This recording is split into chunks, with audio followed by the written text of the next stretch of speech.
My sister answered the door, my older sister, and she said, "Mom's not home," which was kind of surprising because Mom was always home and she didn't come back. And basically, she abandoned our family. And she probably was going through such overwhelm, such fog, that she thought it was the best course of action to leave her young children behind. And I think that's what overwhelm does. I think overwhelm limits your choices, where you think a good choice is something that might be really painful for you and maybe your family decades in the future. But if you have clarity, I think you have more options. Welcome to the 2026 Start Here Guide.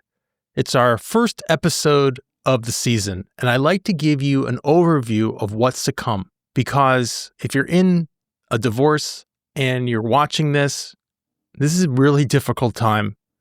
This is such a stressful transition.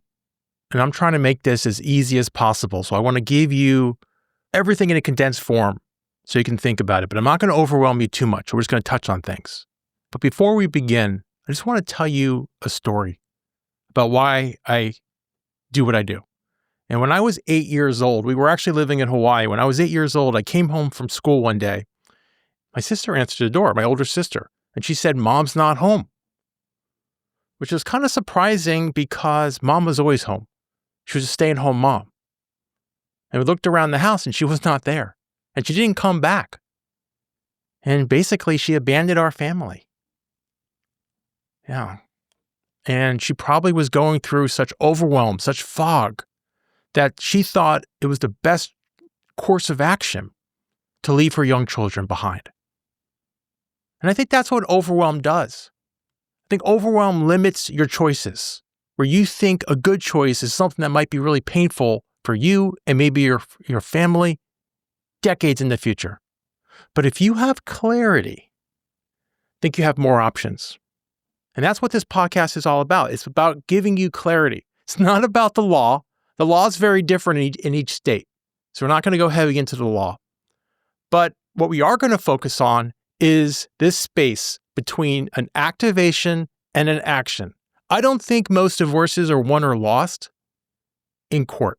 Most divorces settle. But they're won or lost, I think, in that space between an action, something that triggers you, and that action. And I'm trying to slow down that moment to give you more options. Now, who am I?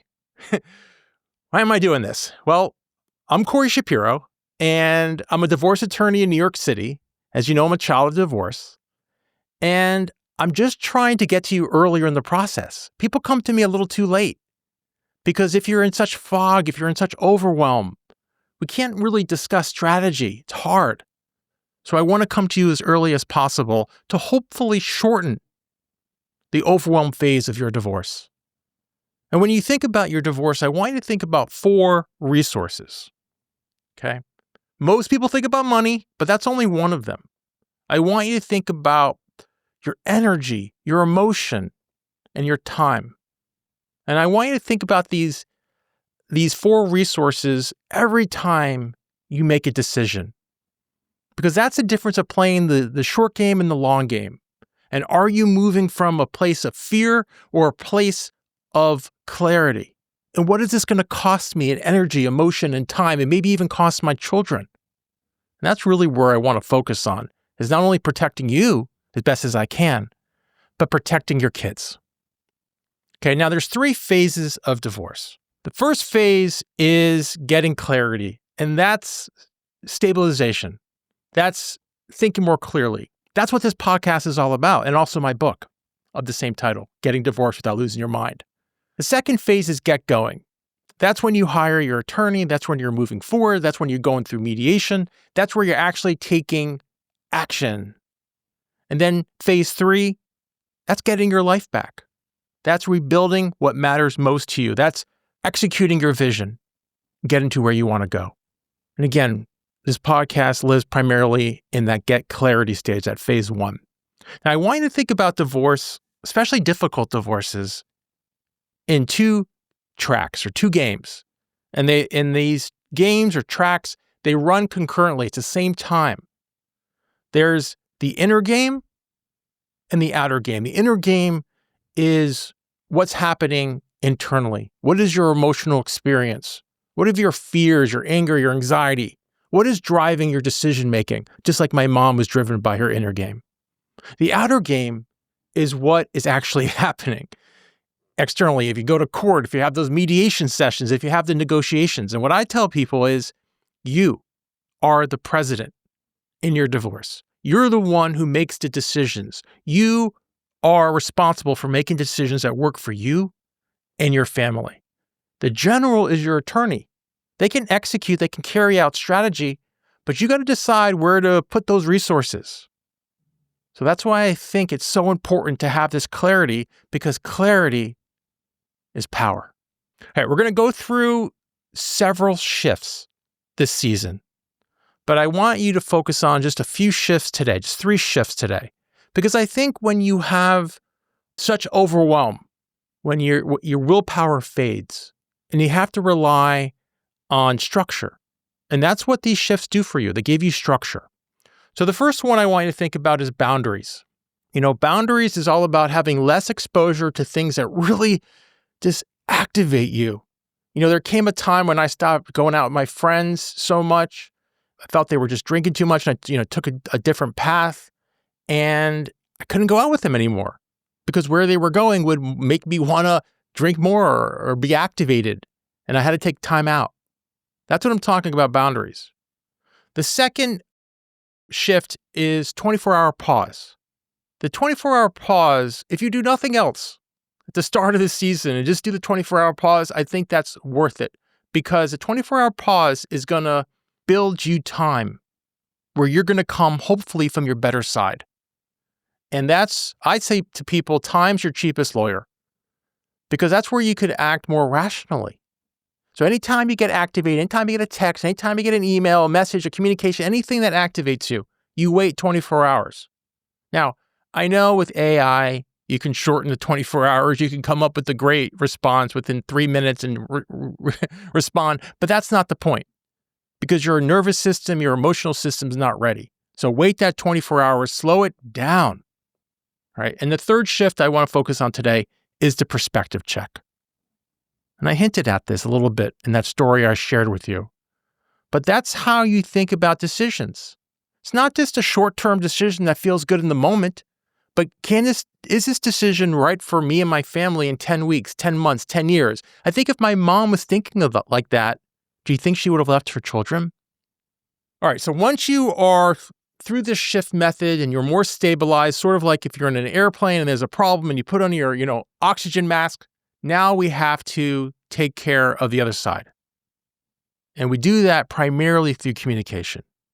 So I came up with an acronym, which I think will help you remember how to communicate under pressure. And it's basically, a non-defensive, non-violent way of communicating. And I call it the CLEAR method. And the C is basically calming their emotions, because your emotions are already calm. You're calming their emotions. Okay? You're not trying to get defensive and escalating. You're calming. The L is looking for agreements or really listening to what's important to them. And there could be things that you can agree on, even if it's small. The E is expressing shared values. That's very important. So instead of saying, a position which would be, I want sole custody, we both want a parenting plan that's meaningful to our children. A, ask questions. Don't make demands. Asking questions and listening and being curious, that is a big one. Hard for lawyers, but we can do it. R, the last one, responding neutrally. Not judgmentally, not critically.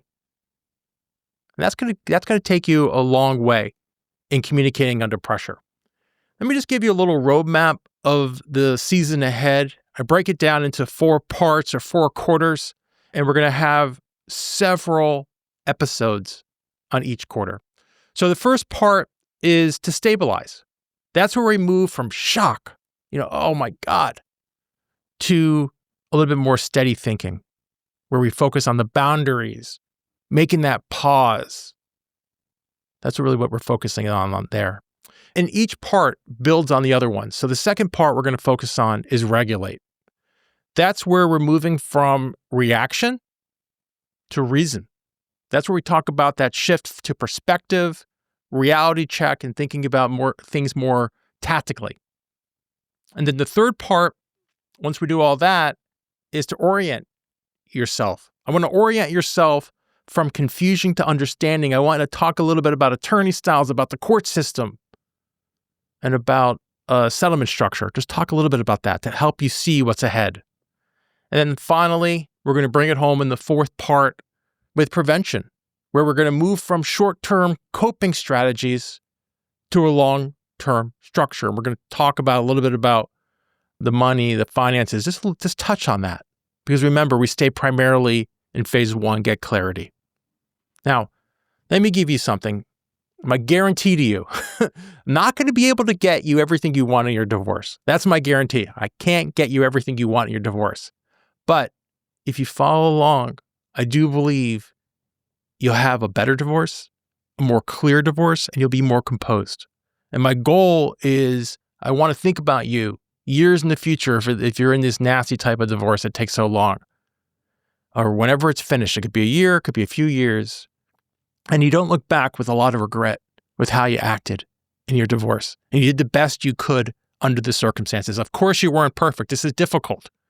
But you handled yourself primarily with composure. And that's how you're going to win in your divorce. So you're not just surviving your divorce, but you're rebuilding the life you want. You're getting to phase 3, get your life back. So let's take a breath. I know we talked a lot. Or don't worry, we're going to go through all of this whole season. We're just at the beginning, but I wanted to give you an overview. And this is the Getting Divorced Without Losing Your Mind podcast. We're going to get clear together each week. I got your back. I'll see you in episode 2. This podcast offers general information only. It cannot replace legal advice. If you need tailored advice, contact an attorney licensed to practice in your area.